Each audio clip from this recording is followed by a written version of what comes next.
সুপ্রিয় শিক্ষার্থী, তোমাদেরকে আজকের এই অনলাইন ক্লাসে স্বাগত জানাচ্ছি। আমি মোহাম্মদ জাহিদুল ইসলাম, সহকারী অধ্যাপক ও বিভাগীয় প্রধান রসায়ন বিভাগ। সুপ্রিয় শিক্ষার্থী, চলমান পরিস্থিতিতে এই অবস্থায় তোমরা কেমন আছো, কোথায় আছো? হয়তো তোমরা ঘরেই আছো আশা করি, এবং ঘরেই থাকো, নিরাপদে থাকো, সাবধানে থাকো। কিন্তু তোমাদের নিয়ে আমাদের চিন্তা, তোমরা যেন এই অবস্থায় পিছিয়ে না পড়ো। সেই জন্যই সরকারি সোহরাওয়ার্দী কলেজের সুযোগ্য অধ্যক্ষ সৈয়দ আলী আজম মহোদয় এই অনলাইন লাইভ ক্লাসের ব্যবস্থা করেছেন। তারই ধারাবাহিকতায় আজকে অনার্স পর্যায়ের রসায়ন বিভাগের প্রথম ক্লাস তোমাদের সাথে। তোমাদের আবারও সবাইকে অভিনন্দন জানাচ্ছি এবং সবাইকে আজকের এই ক্লাসে স্বাগত জানাচ্ছি। শিক্ষার্থীরা, তোমরা এই ছবিটা দেখে বুঝতে পারছো যে আমি আজকে কি নিয়ে আলোচনা করব। এখানে তিনটি বিক্রিয়া আছে, জারণ বিজারণ বিক্রিয়া। তাহলে বুঝতেই পারছো যে আমি অজৈব রসায়ন পড়াবো। আজকে তোমাদের সাথে আমি আলোচনা করব অনার্স প্রথম বর্ষের মৌলিক অজৈব রসায়ন এবং অধ্যায় 5-এর বিক্রিয়া প্রকারভেদ। সুপ্রিয় শিক্ষার্থী, তোমাদের ক্লাসে আমি 4টি অধ্যায় শেষ করে দিয়েছি এবং পঞ্চম অধ্যায় শুরু করেছিলাম। তারপরেই এই করোনা পরিস্থিতির কারণে শিক্ষা কার্যক্রম বন্ধ হয়ে গেল, তোমরা ঘরে আছো। আর আমার যে কোর্সটুকু ছিল তোমাদের মৌলিক অজৈব রসায়নের, আজকে এই ক্লাসের মাধ্যমে আমার কোর্সটুকু আমি শেষ করে দেবো। আশা করি তোমরা মনোযোগ সহকারে শুনবে এবং পরবর্তীতে বারবার প্র্যাকটিস করে বিষয়গুলো আয়ত্ত করবে।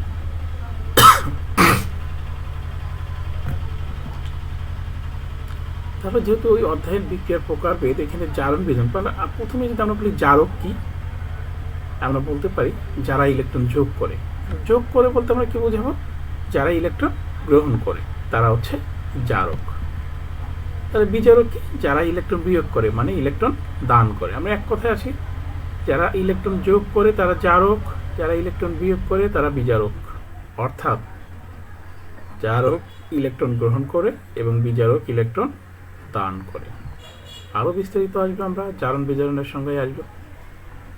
আমি জারণ বিজারণ পড়ানোর আগে শুরু করেছি জারক এবং বিজারক দিয়ে। তারপরে এরই ধারাবাহিকতায় আমরা আসবো জারণ বিজারণে। জারক, তাহলে আমরা একটু সংজ্ঞাটা দেখি। যে রাসায়নিক সত্তা, অণু, পরমাণু বা মূলক কোনো বিক্রিয়ায় ইলেকট্রন গ্রহণ করে তাকে জারক বলা হয়। যেমন ক্লোরিন অণু, Fe2+, পটাশিয়াম পারম্যাঙ্গানেট। দেখো, ক্লোরিন একটা ইলেকট্রন গ্রহণ, ক্লোরাইড আয়ন হয়েছে ক্লোরিন পরমাণু। আবার ক্লোরিন অণু 2টি ইলেকট্রন গ্রহণ করে 2টা ক্লোরাইড আয়ন হয়েছে। তাহলে এখানে আমরা কি দেখতে পাচ্ছি? এখানে কিন্তু আমাদের এই যে ক্লোরিন পরমাণু জারক, ক্লোরিন অণু জারক, ফেরাস আয়নটা জারক, কারণ তারা ইলেকট্রন গ্রহণ করেছে। সাধারণত অধাতু সমূহ জারক হয়, কারণ অধাতু সমূহ ইলেকট্রন গ্রহণ করে। ব্যতিক্রম হচ্ছে কার্বন এবং হাইড্রোজেন, অধাতু হওয়া সত্ত্বেও বিজারক। আবার কোনো যৌগ দেখে এইরকম যৌগ দেখে, যেমন এগুলো আমরা বিক্রিয়া করে জারণ অর্ধবিক্রিয়া, বিজারণ অর্ধবিক্রিয়া করে জারক বিজারক নির্ধারণ করতে পারি।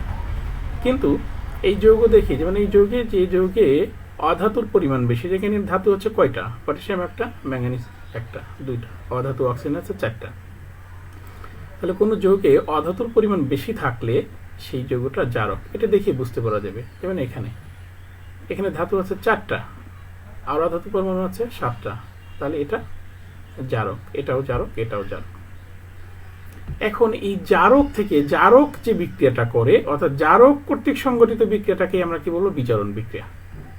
অর্থাৎ জারক কর্তৃক সংগঠিত যে বিক্রিয়া, সেই বিক্রিয়াটাই হচ্ছে আমাদের বিজারণ বিক্রিয়া। অর্থাৎ যে বিক্রিয়ায় কোনো রাসায়নিক সত্তা, এই রাসায়নিক সত্তা বলতে আমি তোমাদের পরিষ্কার করেছি অণু, পরমাণু, মূলক ইলেকট্রন গ্রহণ করে, তাকে বিজারণ বিক্রিয়া বলা হয়। বিজারণ বিক্রিয়ায় জারণ সংখ্যা হ্রাস ঘটে। কার? বিজারণ বিক্রিয়া কে করে? জারক। জারকের জারণ সংখ্যা হ্রাস ঘটে কিভাবে? এই যে মৌলটা, এর জারণ সংখ্যা 0, এর জারণ সংখ্যা 0, কিন্তু ইলেকট্রন গ্রহণ করার পর তার জারণ সংখ্যা ঋণাত্মক হলো। তাহলে শিক্ষার্থীরা তোমরা জানো যে শূন্য অপেক্ষা ঋণাত্মক ছোট। তার মানে কি, জারণ বিক্রিয়াটা কি, বিজারণ বিক্রিয়ায়, এই যে বিজারণ বিক্রিয়াটা কে সম্পন্ন করে? জারক কর্তৃক সংঘটিত বিক্রিয়া হচ্ছে বিজারণ, এবং এই বিজারণ বিক্রিয়ায় জারক পদার্থের জারণ সংখ্যা হ্রাস ঘটে। আশা করি তোমরা বুঝতে পারছো। আমরা অনুরূপভাবে বিজারকটাও দেখি। এই যে বিজারক, তাহলে যে রাসায়নিক সত্তা কোনো রাসায়নিক বিক্রিয়া ইলেকট্রন দান করে তাকে আমরা বিজারক বলি। এই যে ধাতু, সোডিয়াম, এখানে আয়রন, এখানে হাইড্রোজেন সালফাইড, এখানে সোডিয়াম, এই যে বিজারক। এরা কি হচ্ছে, যেমন সোডিয়াম একটা ইলেকট্রন দান করেছে, তার মানে কি সোডিয়াম বিজারক। এই যে আয়রন এখানে কি করেছে, ইলেকট্রন দান করেছে, তাহলে আয়রন কি, আয়রন হচ্ছে বিজারক। তাহলে আমরা যদি জারক এবং বিজারক চিনতে পারি, তাহলে আমরা জারণ বিজারণ বিক্রিয়া বুঝতে পারবো। তাহলে এখানে আমরা কি দেখতে পাচ্ছি, এই যে বিজারক সময় ইলেকট্রন দান করেছে। কার্বন এবং হাইড্রোজেন অধাতু, সাধারণত ধাতু সময় বিজারক, অধাতু সময় জারক, ধাতু সময় বিজারক, কিন্তু ব্যতিক্রম কোনটা, কার্বন এবং হাইড্রোজেন, এর অধাতু হওয়া সত্ত্বেও বিজারক। আবার যৌগে ধাতুর পরিমাণ বেশি থাকলে ওরা বিজারক হবে, যেমন H2S। এই যে কার্বন এবং হাইড্রোজেন এরা কিন্তু অধাতু হওয়া সত্ত্বেও বিজারক, এই জন্য এটাকে হিসাব করার সময় এটিকে ধাতু ধরতে হবে, যেমন H2S, হাইড্রোজেন সালফাইড, এটা বিজারক। তাহলে আমরা যেহেতু বিজারক, আমরা আগে দেখলাম কি জারক কর্তৃক সংঘটিত বিক্রিয়া হচ্ছে কি বিজারণ বিক্রিয়া। তাহলে এই যে বিজারক কর্তৃক সংঘটিত বিক্রিয়াটাকে আমরা কি বলবো, বিজারক কর্তৃক সংঘটিত বিক্রিয়াটাকে আমরা বলবো জারণ বিক্রিয়া। অর্থাৎ যে বিক্রিয়ায় কোনো রাসায়নিক সত্তা ইলেকট্রন দান করে তাকে জারণ বিক্রিয়া হলো। জারণ বিক্রিয়া, এই যে জারণ বিক্রিয়ায় জারণ সংখ্যা বৃদ্ধি পায়। কার জারণ সংখ্যা বৃদ্ধি পায়? বিজারকের। এই যে সোডিয়াম পরমাণু, তার জারণ সংখ্যা ছিল 0, বিক্রিয়ার পরে তার জারণ সংখ্যা হলো +1। তাহলে বিজারণ প্রক্রিয়ায় বিজারক যখন বিক্রিয়া করবে, বিজারকের বিক্রিয়াটাকে বলবো আমরা জারণ বিক্রিয়া, এবং এই বিজারকের জারণ সংখ্যা কি হবে, বৃদ্ধি পাবে। এই যে আমরা একটা বিক্রিয়া দেখি, এই যে সোডিয়ামের জারণ সংখ্যা 0, ক্লোরিনের জারণ সংখ্যা 0। বিক্রিয়া শেষে কি হলো, সোডিয়ামের জারণ সংখ্যা হচ্ছে +1, অর্থাৎ এই যে সোডিয়াম, এই যে জারণ প্রক্রিয়া, এই যে জারণ প্রক্রিয়া, সোডিয়াম কি বিজারক, সে জারিত হচ্ছে, তার জারণ সংখ্যা বৃদ্ধি পেয়েছে। এই যে জারক, ক্লোরিন জারক, তার জারণ সংখ্যা হ্রাস পেয়েছে, অর্থাৎ জারণ বিক্রিয়ায় বিজারকের জারণ সংখ্যা বৃদ্ধি পায় এবং বিজারণ বিক্রিয়ায় জারকের জারণ সংখ্যা হ্রাস পায়। আরো দুটি বিক্রিয়া দেখেছি, আশা করি বিষয়টি তোমরা বুঝতে পেরেছ। তোমরা মনে রাখবে যে জারক যোগ করে,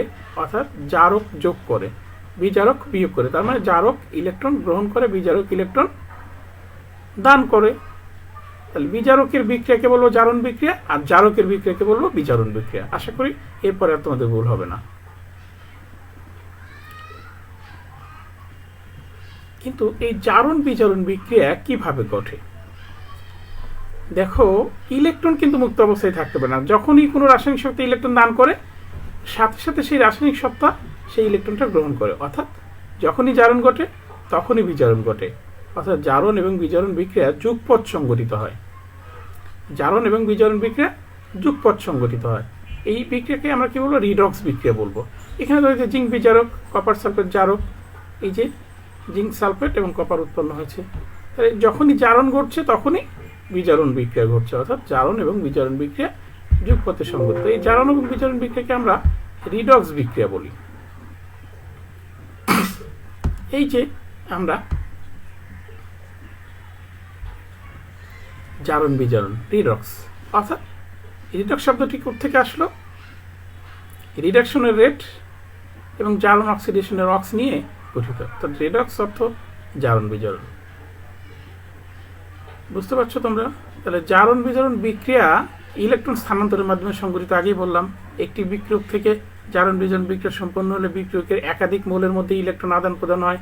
দুটি বিক্রিয়কের মধ্যে জারণ বিজারণ বিক্রিয়া সম্পন্ন হলে বিক্রিয়ক দুটির মধ্যে ইলেকট্রন আদান প্রদান হয়। এতে বিক্রিয়কের জারণ সংখ্যা পরিবর্তন হয়। আগে বললাম জারণ সংখ্যার পরিবর্তন হবে, বিজারকের জারণ সংখ্যা হ্রাস পাবে, জারকের জারণ সংখ্যা বৃদ্ধি পাবে। তাহলে জারণ বিজারণ বিক্রিয়ার সময় সাধারণত একটি বিক্রিয়ক ইলেকট্রন গ্রহণ করে এবং অপর বিক্রিয়ক ইলেকট্রন বর্জন করে।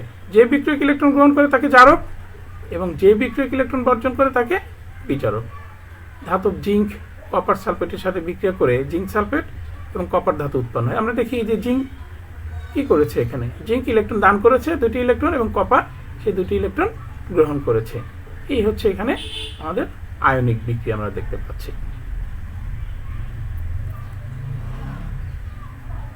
প্রিয় শিক্ষার্থীরা, তাহলে তোমাদের এই রিডাক্স বিক্রিয়া অর্থাৎ জারণ বিজারণ যুগপৎ বিক্রিয়াটা আশা করি তোমরা বুঝতে পেরেছ।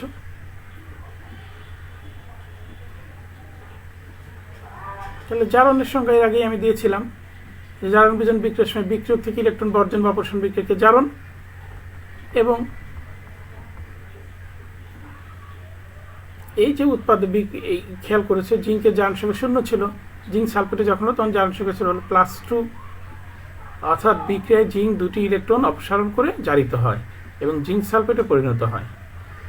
আবার এই যে বিজারণ বিক্রিয়া, জারণ বিজারণ বিক্রিয়ার সময় বিক্রিয়ক কর্তৃক ইলেকট্রন গ্রহণ বিক্রিয়াকে বিজারণ বলা হয়। উপরের বিক্রিয়ায় বিক্রিয়ক কপার সালফেটে কপারের জারণ সংখ্যা +2 এবং উৎপাদ কপারের জারণ সংখ্যা কিন্তু 0। আমরা বিক্রিয়া আগে দেখিয়েছি, সেখানে কিন্তু জারণ সংখ্যা 0 হয়ে যায়। তাহলে এই যে আমরা দেখছি এখানে কপার 0 হয়েছে, তাহলে কপার সালফেট 2টি ইলেকট্রন গ্রহণ করে বিজারিত হয় এবং জিঙ্ককে জারিত করে, অর্থাৎ জিঙ্ক কপার সালফেট এই বিক্রিয়ায় জারক পদার্থ। অন্যভাবে জিঙ্ক 2টি ইলেকট্রন প্রদান করে জারিত হয়, অর্থাৎ কপার সালফেটকে বিজারিত করে, অর্থাৎ জিঙ্ক এই বিক্রিয়া বিজারক পদার্থ। আশা করি এরপরে তোমরা এই জারণ বিজারণ বিক্রিয়াটা খুব ভালোভাবে ক্লিয়ার হয়েছে। আমরা পরবর্তীতে চলে যাই। তাহলে এরপরে আসি আমরা জারণ সংখ্যা। আমরা দেখলাম জারণ বিজারণ সংখ্যা পড়ার ক্ষেত্রে আমরা দেখলাম যে জারণ বিক্রিয়া কি হচ্ছে, জারণ বিক্রিয়ায় বিজারকের জারণ সংখ্যা বৃদ্ধি পাচ্ছে এবং বিজারণ বিক্রিয়ায় জারকের জারণ সংখ্যা হ্রাস পাচ্ছে। সেই জারণ সংখ্যাটা কি? কোনো অণু বা আয়ন সৃষ্টির সময় বিভিন্ন পরমাণুর মধ্যে কি হয়, ইলেকট্রন আদান প্রদানের ফলে সংশ্লিষ্ট পরমাণু বা মূলকের উপর সৃষ্ট ধনাত্মক বা ঋণাত্মক চার্জের সংখ্যাকে ওই মৌল বা মূলকের জারণ সংখ্যা বলা হয়।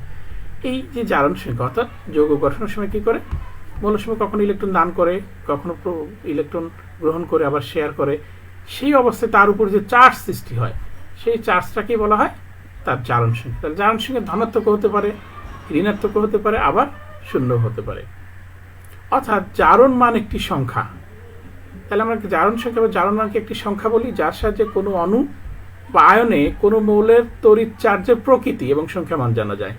যেমন জিঙ্ক 2+, অর্থাৎ জিঙ্ক সালফেটে জিঙ্ক 2+, অর্থাৎ জিঙ্কের আমরা তড়িৎ চার্জের প্রকৃতি হচ্ছে প্লাস এবং সংখ্যা মান জানতে পারছি +2।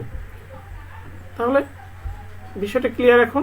তাহলে সাধারণত ধাতুর জারণ সংখ্যা ধনাত্মক, অধাতুর জারণ সংখ্যা ঋণাত্মক এবং যৌগমূলকের জারণ সংখ্যা তার তড়িৎ আধান অনুসারে হয়। তাহলে এই হলো আমাদের জারণ সংখ্যা। আমরা দেখব এই জারণ সংখ্যা কিভাবে নির্ণয় করা যায়। তো জারণ সংখ্যা, জারণ অবস্থাটা কি, অর্থাৎ মৌলের উপর যে চার্জিত অবস্থাটা থাকে, ইলেকট্রন গ্রহণ বা বর্জনের কারণে যৌগ বা আয়নে স্থিত পরমাণুর সমূহে যে তড়িৎ চার্জ ধারণ করে তাকে ওই পরমাণুর জারণ অবস্থা বলা হয়। যেমন মুক্ত অবস্থায় পরমাণুর জারণ সংখ্যা 0। আমরা এটা আরো ডিটেলস আমি বলবো, তোমাদের সাথে এখনই আলোচনা করব। কোনো যৌগস্থিত মৌলের, অর্থাৎ মৌলের একটা যৌগের সবগুলো পরমাণুর জারণ সংখ্যার যোগফল 0। ধাতব হাইড্রাইডের জারণ সংখ্যা, হাইড্রোজেন জারণ সংখ্যা -1, কিন্তু অন্যান্য ক্ষেত্রে হাইড্রোজেন জারণ সংখ্যা +1। অর্থাৎ জারণ সংখ্যা নির্ণয় করার ক্ষেত্রে আমাদের এই কমন কিছু বিষয় মনে রাখতে হবে। ধাতুর অক্সাইডে অক্সিজেনের জারণ সংখ্যা -2, পার অক্সাইডে -1, সুপার অক্সাইডে -1/2। আর OF2 অক্সিজেনের জারণ সংখ্যা +2। আর মূলকের জারণ সংখ্যা তার চার্জের সমান। ক্ষার ধাতুর জারণ সংখ্যা +1, মৃৎ ক্ষার ধাতুর জারণ সংখ্যা +2। আমরা আরো কিছু তালিকা দেখি, সেই তালিকা থেকে জারণ সংখ্যাটা আমরা আরো ক্লিয়ার হব। যেগুলো আমি বলেছি, এই যে নিরপেক্ষ বা মুক্তমূলকের জারণ সংখ্যা আমরা 0 ধরব।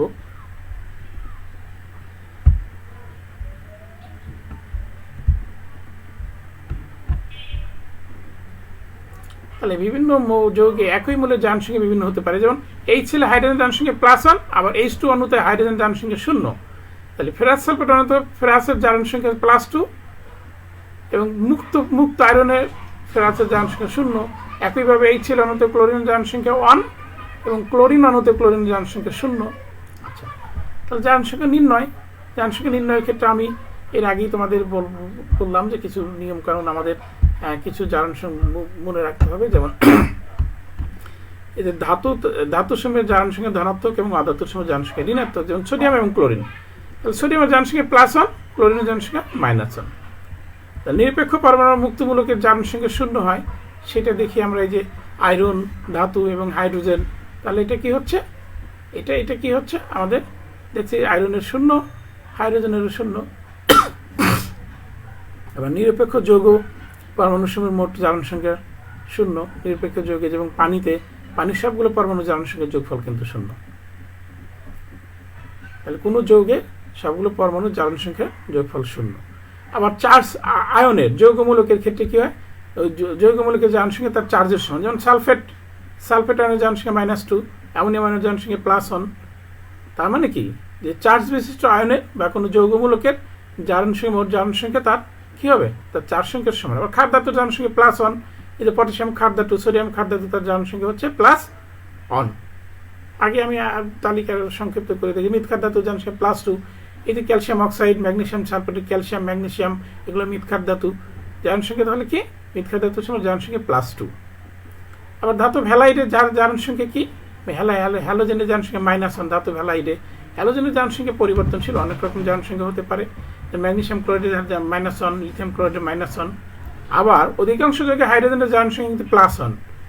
কিন্তু কোথায় হাইড্রোজেনের জারণ সংখ্যা -1, ধাতব হাইড্রাইডে, এই যে লিথিয়াম অ্যালুমিনিয়াম হাইড্রাইড। তাহলে আমরা দেখতে পাচ্ছি কি, হাইড্রোজেনের জারণ সংখ্যা +1 হতে পারে, -1 হতে পারে। আবার এই যে অক্সাইডের কথা বলেছিলাম, সাধারণ ধাতব অক্সাইড -2, তখন পার অক্সাইড -1 এবং সুপার অক্সাইড, এই যে পটাশিয়াম পার অক্সাইড -1, এই যে হাইড্রোজেন পার অক্সাইড -1।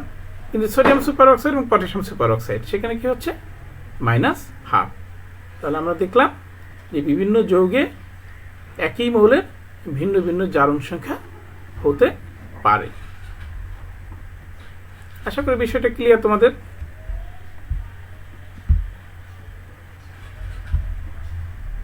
তাহলে আমরা এখন জারণ সংখ্যা নির্ণয় দেখি। পটাশিয়াম পার ম্যাঙ্গানেটে ম্যাঙ্গানিজের জারণ সংখ্যা নির্ণয় করব। তাহলে আমরা কি করব, ম্যাঙ্গানিজের জারণ সংখ্যা x ধরি, পটাশিয়ামের জারণ সংখ্যা +1, অক্সিজেনের জারণ সংখ্যা -2 আমরা জানি। তাহলে পটাশিয়াম পার ম্যাঙ্গানেট একটা নিরপেক্ষ অণু, তাহলে তার সবগুলো পরমাণু জারণ সংখ্যা যোগফল 0। তাহলে কি +1 যোগ +x যোগ +-2 গুণন 4, 0। তাহলে কি হচ্ছে, এখানে কি হচ্ছে আমাদের, তাহলে +1 +x -4 দুগুণে 8 -8 সমান 0। তাহলে x - 7 = 0। তার মানে কি, x এর মান +7। তাহলে পটাশিয়াম পার ম্যাঙ্গানেটের অণুতে ম্যাঙ্গানিজের জারণ সংখ্যা কত, +7। তাহলে তোমরা বাড়ির কাজ তোমাদের দিয়ে দিচ্ছি, তোমরা বাড়ির কাজ করে যে ম্যাঙ্গানিজ ডাইঅক্সাইডে ম্যাঙ্গানিজের জারণ সংখ্যা নির্ণয় করবা, পটাশিয়াম ডাইক্রোমেটে ক্রোমিয়ামের জারণ সংখ্যা, নাইট্রোজেন ট্রাইঅক্সাইড নাইট্রোজেনের জারণ সংখ্যা, পার ম্যাঙ্গানেট আয়নে ম্যাঙ্গানিজের জারণ সংখ্যা, কপার সালফেটে কপারের জারণ সংখ্যা, সোডিয়াম হাইড্রোক্সাইডে অক্সিজেনের জারণ সংখ্যা। এই জারণ সংখ্যাগুলো তোমাদের বাড়ির কাজ থাকলো। আশা করি তোমরা বাসায় এই কাজগুলো করবে।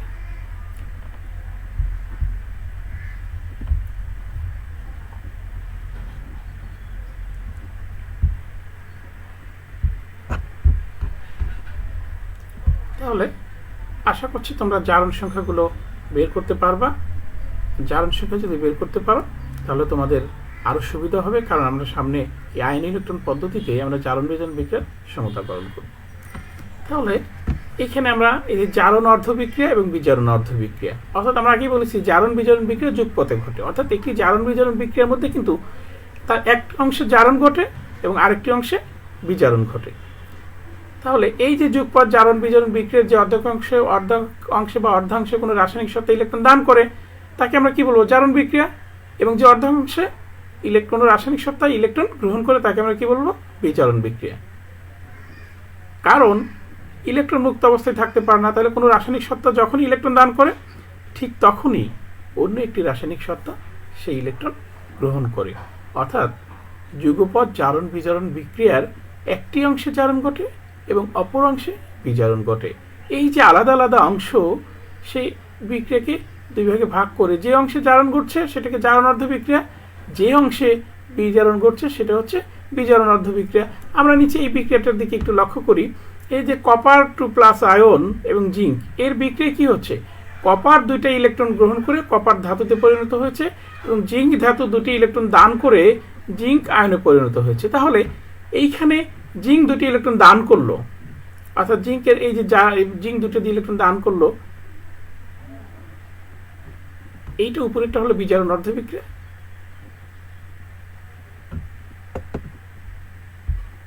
তাহলে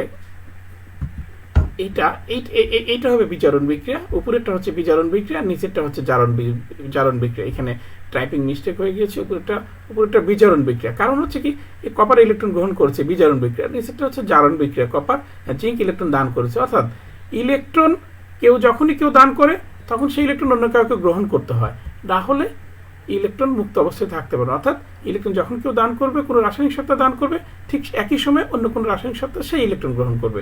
অর্থাৎ যখনই জারণ ঘটবে তখনই বিজারণ ঘটবে।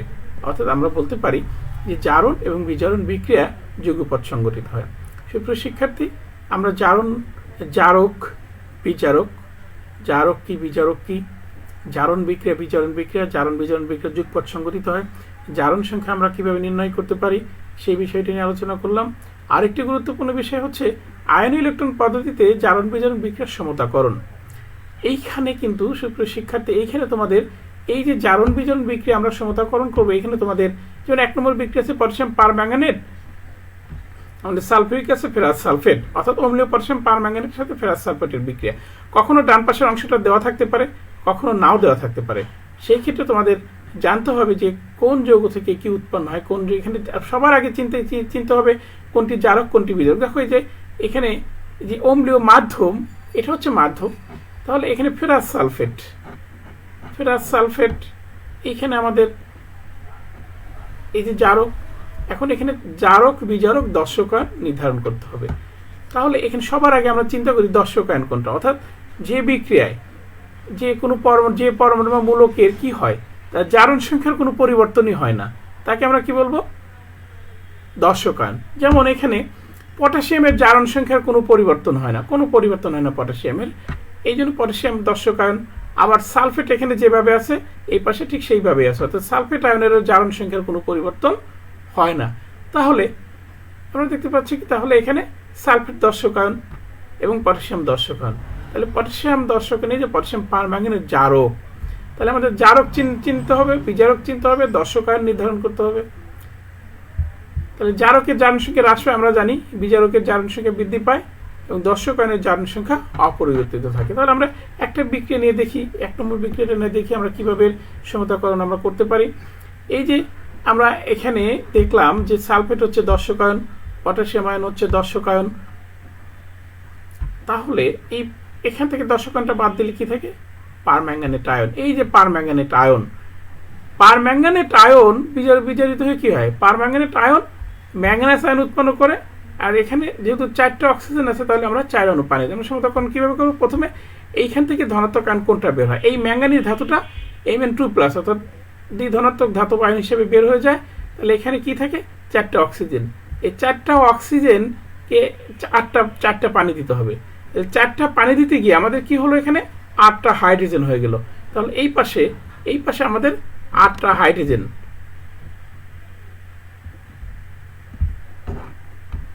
এই যে আমরা কি করলাম, এই যে 8টা হাইড্রোজেন আমরা দিচ্ছি, 8টা হাইড্রোজেন দিচ্ছি। আর এইটা থাকার কারণে আমরা কি করছি, আমরা এই যে 4টা আমরা পানি দিচ্ছি, 4টা পানি দিচ্ছি। তাহলে এখন আমরা খেয়াল করি, তাহলে এইখানে কি আছে? ফেরাস সালফেট থেকে ফেরিক সালফেট হয়েছে, অর্থাৎ ফেরাস থেকে ফেরিক, অর্থাৎ বিজারক। তাহলে ফেরাস, এই যে ফেরাস আয়ন একটা ইলেকট্রন দান করে ফেরিক আয়নে পরিণত হয়। এখানে আমাদের ইলেকট্রন কয়টা আছে? এখানে ইলেকট্রন আছে 2টা, আবার এইখানে ইলেকট্রন আছে একটা, তাহলে তো সমতা যদি আমরা মিলাতে চাই তাহলে কি করতে হবে, এটাকে এই যে গুণন 5 যে আমরা 5 দ্বারা গুণন করেছি, তাহলে 5 দ্বারা যদি আমরা গুণন করি তাহলে আমরা এবার যোগ করি, পারম্যাঙ্গানেট আয়ন যোগ 8H+ যোগ ইলেকট্রন ইলেকট্রন কেটে গেল, ইলেকট্রন হবে না, যোগ 5Fe। তাহলে আমাদের বাম পক্ষ যোগ হয়ে গেল। আমরা এবার ডান পক্ষে কি লিখি, Mn2+ যোগ 4 অণু পানি, আর এই পাশে কি থাকছে 5 এই যে 5Fe3+। তাহলে এই যে দর্শক আয়ন যোগ করে আমরা দর্শক আয়ন যোগ করছি, তাহলে দর্শক আয়ন এখানে কি ছিল পটাশিয়াম, তাহলে পটাশিয়াম পারম্যাঙ্গানেট, এখানে H+, এখানে আমাদের সালফিউরিক অ্যাসিড আমরা অম্লীয় মাধ্যম হিসেবে নিয়েছিলাম, তাহলে সালফিউরিক অ্যাসিড আমরা কি দেবো 8টা H+ আছে, তাহলে আমরা কি দেবো 4H2SO4, তাহলে 8টা H+ হয়ে গেল, আর 5FeHO4, ferrous sulphate, manganous sulphate যোগ, এইখানে আমরা খেয়াল করি ফেরিক সালফেট আছে, এখানে আমাদের ফেরিক আয়ন আছে, তাহলে ফেরিক আয়নের সংকেত হচ্ছে Fe2SO4 3, তাহলে আয়রন 2টা হয়ে গেল, যেহেতু এখানে 5 আছে তাহলে তার অর্ধেক নিতে হবে, 5-এর অর্ধেক নিতে হবে, তাহলে গুণন করলে 5 হবে, তাহলে 5/2, তাহলে 2 কেটে গেলে আমাদের 5টা আয়রন থেকে গেল, যোগ এই 4 অণু পানি, আর আমাদের তো পটাশিয়াম ছিল এই দর্শক আয়ন হিসেবে পটাশিয়াম আছে, তাহলে পটাশিয়াম সালফেট, যেহেতু এখানে পটাশিয়াম একটা আছে, এই যে এখানে হচ্ছে পটাশিয়াম একটা, আর এই জন্য আমরা পটাশিয়াম এর সামনে কি দিচ্ছি, আমরা হাফ দিচ্ছি। তাহলে ভগ্নাংশ যদি আমরা না রাখি তাহলে আমরা কি করবো, 2 দ্বারা যদি গুণন করি, এই তাহলে কি হচ্ছে 2 পটাশিয়াম, এই 4 8 হয়ে যাবে, 5 10 হয়ে যাবে, অনুরূপভাবে এই যে 2 MnSO4, এই যে 5/2 এখানে 5 হয়ে যাচ্ছে, এবং এই H2O এবং পটাশিয়াম সালফেট। তাহলে প্রশিক্ষিত আমরা দেখলাম যে এইভাবে একটি সমীকরণের একটি জারণ বিজারণ বিক্রিয়া আমরা সমতাকরণ করলাম। আমরা আরেকটি দেখি, এই যে আরেকটা দেখি যে পটাশিয়াম পারম্যাঙ্গানেটের সাথে পটাশিয়াম আয়োডাইডের বিক্রিয়া। তাহলে এইখানেও আমরা খেয়াল করি, তাহলে এখানে আমাদের আমরা তো ধরে এর আগে পটাশিয়াম পারম্যাঙ্গানেটের যতগুলো করবো আমরা বলি এটা হচ্ছে জারক পদার্থ, আর এইখানে হচ্ছে এই যে বিজারক পদার্থ, এই যে বিজারক পদার্থ। তাহলে এই যে বিজারণ অর্ধ বিক্রিয়া একই আগেরটা যেমন লিখেছিলাম যে কি হচ্ছে পারম্যাঙ্গানেট আয়ন থেকে কি হয়, প্রথমে ম্যাঙ্গানিজ আয়ন, তারপরে 4টা অক্সিজেন থাকার কারণে এই যে 4টা অক্সিজেন থাকার কারণে 4টা পানি, আর এইখানে কি হচ্ছে 4টা পানি থেকে 8টা হাইড্রোজেন দিয়ে ফেলছে, এই জন্য 8টা হাইড্রোজেন আয়ন, আর 5 ইলেকট্রন। কেন এই পাশে থাকবে 8টা ধনাত্মক চার্জ, একটা ঋণাত্মক চার্জ, তাহলে বাদ কত থাকে 7টা ধনাত্মক চার্জ, আর এই পাশে থাকে 2টা ধনাত্মক চার্জ, তাহলে চার্জের সমতা করার জন্য এখানে 5টা ইলেকট্রন দিলেই 5 মাইনাস হয়ে যাবে, -5, তাহলে আমাদের দুই পাশে চার্জের সমতা হয়ে গেল। আমাদের আয়োডাইড কি হয়, 2টা আয়োডাইড আয়ন মিলে একটা আয়োডিন অণু হয়, তাহলে 2টা ইলেকট্রন দান করে, তাহলে উপরে আছে 5টা ইলেকট্রন, নিচে আছে 2টা ইলেকট্রন, তাহলে আমরা ইলেকট্রনের সমতা মিলানোর জন্য উপরের সমীকরণকে আমরা 2 দ্বারা গুণন করি এবং নিচের সমীকরণকে আমরা 5 দ্বারা গুণ করি। তাহলে এইবার আমরা যোগ করি, তাহলে উপরে 2 দ্বারা গুণ করছি 2MnO4 - 16, যে 8 2 16 H+ এবং 5 2 10, এই যে এই 5 2 10 আয়োডাইড।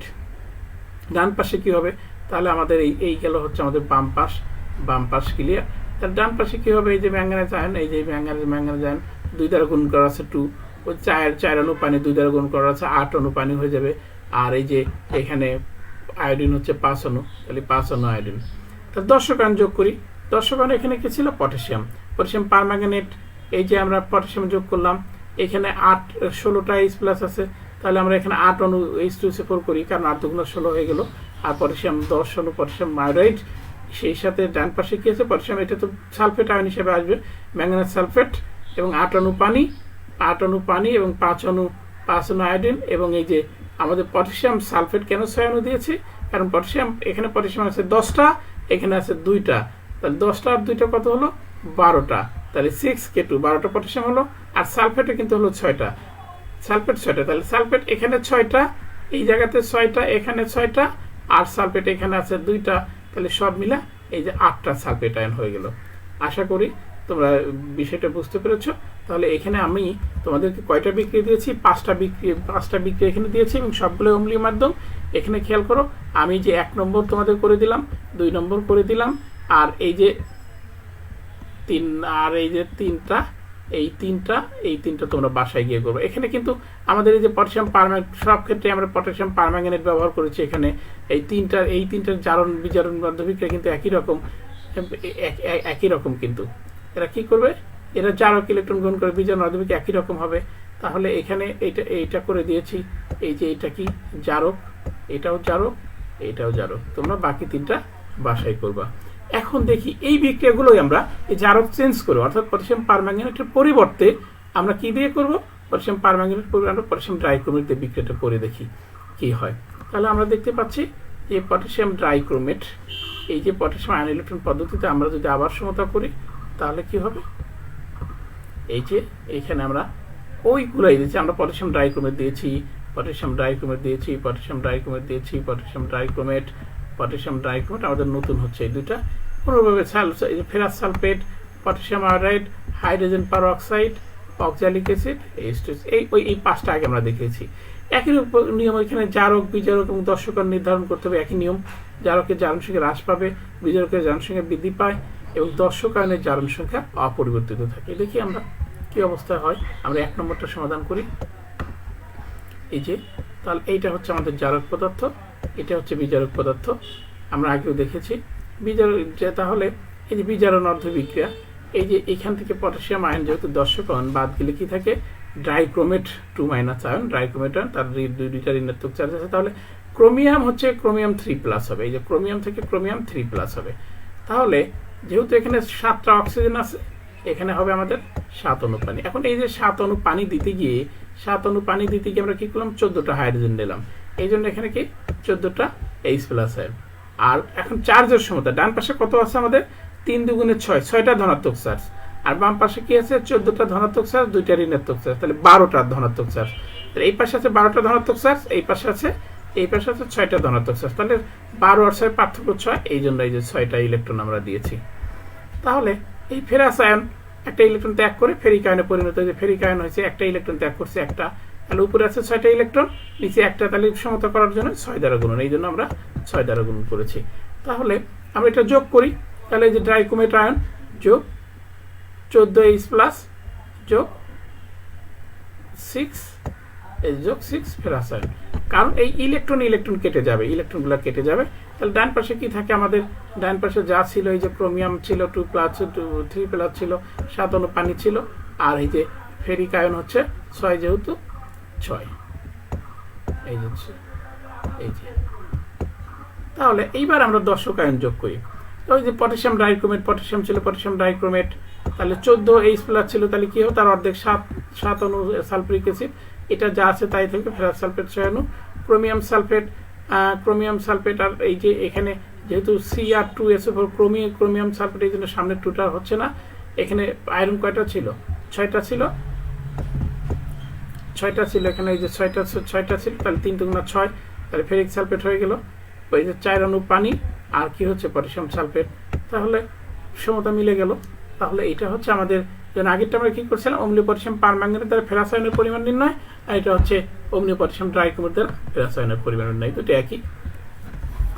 আরো একটা বিক্রিয়া দেখি, এই পটাশিয়াম পারম্যাঙ্গানেট ঠিক রেখে এই পটাশিয়াম আয়োডাইড আমরা দেখি এখানে বিজারণ অর্ধ বিক্রিয়া আগের মতোই, আবারও তারপর আমি রিপিট করি যে ক্রোমেট আয়ন থেকে কি হবে, এক ক্রোমিয়াম আয়ন হবে, ক্রোমিয়াম 2 হবে সামনে, কারণ এখানে 2 আছে, এখানে 2, তার চার্জ 3+, যেহেতু 7টা অক্সিজেন আছে, এই যে 7টা অক্সিজেন, এই কারণে এখানে কি হবে, 7 অণু পানি।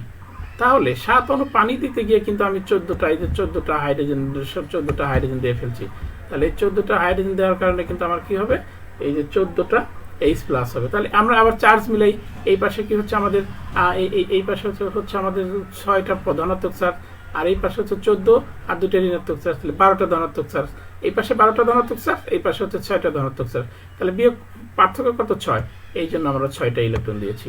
তাহলে এখানে আয়োডিন, আয়োডাইড আয়ন একটা করে ইলেকট্রন দান করে, তাহলে আয়োডিন অণু হওয়ার জন্য কয়টা লাগে, 2টা লাগে, 2টা, একটা আয়োডিন অণু হয়েছে, তাহলে 2টা ইলেকট্রন দান করছে, এর উপরে আছে 6টা ইলেকট্রন নিচ্ছে 2টা, তাহলে 2টা মিলে কি হচ্ছে, এটা মিলে হচ্ছে আমার 3 দ্বারা গুণন করলে মিলে যাচ্ছে। তাহলে আমরা যোগ করি, এই যে ডাইক্রোমেট আয়ন যোগ ওই 14H+ আয়ন যোগ 6 আয়োডাইড আয়ন, 3 দ্বারা গুণ করার কারণে কিন্তু 3 দুগুণে 6 হয়েছে। এখানে ক্রোমিয়াম আয়ন 2টা ছিল, 7 অণু পানি আমাদের ছিল, আর 3 আয়োডিন। কেন 3 আয়োডিন, এই যে 1 অণু আয়োডিন উৎপন্ন হয়েছে, আমরা 3 দ্বারা গুণন করেছি। দর্শক আয়ন আমরা যোগ করব, পটাশিয়াম ডাইক্রোমেট, যে পটাশিয়াম, এই যে এখানে 14 জায়গায় 7 হবে, 14 ছিল হাইড্রোজেন আয়ন, তাহলে 7H2SO4, তাহলে 14টা H+ আয়ন আছে, 6 পটাশিয়াম আয়োডাইড আয়ন, তাহলে পটাশিয়াম কিন্তু আসলে এখানে 6টা আর 2টা 8টা, তাহলে এখানে এই যে এইখানে আমাদের কি হবে, এইখানে হচ্ছে আমাদের ক্রোমিয়াম সালফেট, এইখানে হচ্ছে 7 অণু পানি 3 অণু আয়োডিন, আর এখানে হচ্ছে আমাদের এই যে 4 অণু আমাদের কি 4 অণু পটাশিয়াম সালফেট। তাহলে কি হচ্ছে আমাদের 6 আর 2 8টা পটাশিয়াম হয়ে গেল। তাহলে এই হলো আয়ন ইলেকট্রন পদ্ধতির জারণ বিজারণ বিক্রিয়ার সমতাকরণ। সুপ্রিয় শিক্ষার্থী, আশা করি তোমরা আয়ত্ত করতে পেরেছো এবং তোমাদের কিছু বাড়ির কাজ দিয়েছি, যে আমি 2টা করে দিয়েছি। এই যে আমি দুইটা তোমাদের করে দিলাম।